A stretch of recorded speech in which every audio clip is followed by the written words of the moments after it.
ശരിക്കും പറഞ്ഞാൽ 1970-കളിൽ 60-70 കാലഘട്ടങ്ങളിൽ ഒരു പൊതുവൊരു വിചാരം ഉണ്ടായിരുന്നു. ഇതാ കാണുന്ന മലയുടെ മുകളിൽ കൂടെ കാണുന്ന ഗ്രാസ് ലാൻഡ്സ് കണ്ടോ, ഈ ഗ്രാസ് ലാൻഡ്സ് എല്ലാം ശരിക്കും പറഞ്ഞാൽ വേസ്റ്റ് ലാൻഡ്സ് എന്നൊരു കൺസെപ്റ്റ് ഉണ്ടായിരുന്നു. അപ്പോൾ ഗ്രാസ് ലാൻഡ്സ് എല്ലാം ശരിക്കും ഫോറസ്റ്റ് എന്ന് പറഞ്ഞാൽ നമ്മുടെ വിചാരം മരങ്ങൾ മാത്രമാണ്. അപ്പോൾ Janu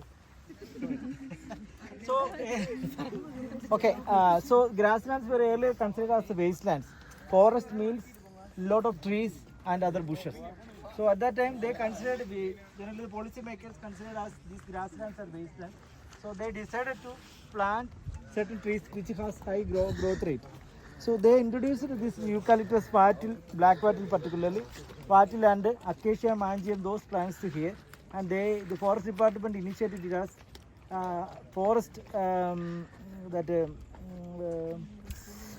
wasteland project. Actually they want to generate forest here, increase the forest cover. That's why they planted these plants in 1970s like that. After that only they noticed that the water level, particularly the groundwater level, gets declined, and they are actually invasive species, exotic species. They pose a certain allelopathic effect that I yesterday mentioned. Then as well as they cannot provide any food to the local animals here, because it has certain pungent smell, you know. Eucalyptus manana ningalkariya. Then acacia, it doesn't feed by the local animals. So that's why they realized in 1980s or 1990s only. Then only the scientists or all the forest policy makers realized that these are actually nuisance plants. Meanwhile, what happened is that there is no local enemy for these plants, as well as they are opportunistic plants, because they have less conducive climate, this rainfall as well as the nutrient condition, and they don't have any predator or enemy here. That's why they emerge much more here, and they spread into many of the areas. Now the forest department tries to remove those exotic plants from the forest area, and few years back your senior batches, many maybe like 8 batches were participated in the invasive plant, that black wattle plant removal from Pambadi Solar National Park. So now the government wants to cut down the thing, and meanwhile the paper industry promoted the growth of this eucalyptus and black wattle and mangia, because the paper industry wants those as a raw material for pulp production. Paper industry, paper mainly the Velloor Newsprint Limited, you know that it is situated in Kottayam district.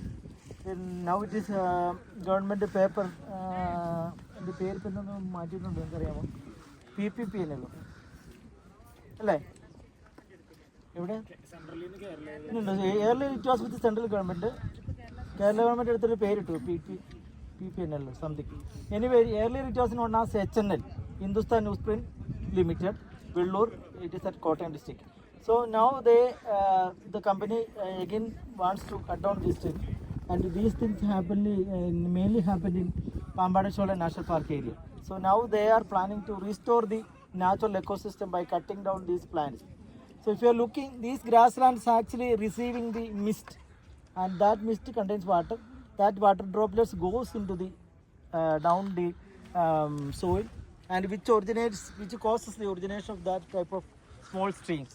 That small streams are looks like white, എന്താ നമ്മൾ പറഞ്ഞാൽ അറിഞ്ഞാണ്ട് ഒഴുകുന്ന അല്ലെങ്കിൽ പാൽ ഒഴുകുന്ന പോലെ എന്ന് പറയുന്നില്ല.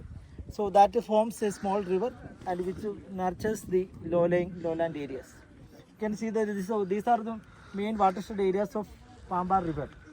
We have 3 rivers which is flowing eastwards. Which are they in Kerala? Kabini, Pambar, Bhavani, not Periyar. All the other 41 rivers are flowing to the western side, but these 3 rivers are flowing towards the eastern side. So this Pambar rivers joins to that Amaravati Dam. Amaravati Dam നമുക്ക് കണ്ടില്ലായിരുന്നു, phone വഴിക്കുണ്ടില്ലായിരുന്നു. So this is about the watershed. So this landscape is in Kerala, but it provides water to the nearby state Tamil Nadu. So you can just imagine. That's why we are saying that no need of much the quarrying, then no need of much land use changes here.